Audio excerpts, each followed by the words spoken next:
النظام حلو والقانون حلو، يعني هذه أو هاتان سيدتان فلبينيتان في الحرم المكي، وقام أمن الحرم بطردهم لأنهم زادوا عن الإقامة المطلوبة.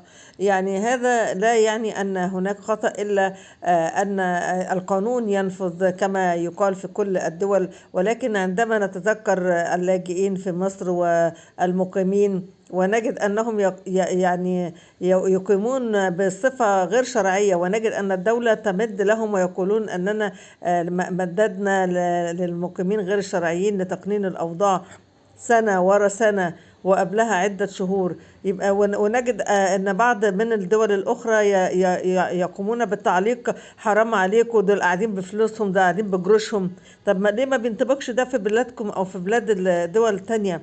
وليه مصر سايبينها كده؟ ليه نخلي مصر مستباحة بالشكل ده لكل واحد ملوش حتة يجي يقعد فيها، مع ان احنا اكرمنا الناس وقعدنا الناس عشان ما حدش يقول مصر ام الكرم ام الدنيا؟ دي حقيقة فعلا.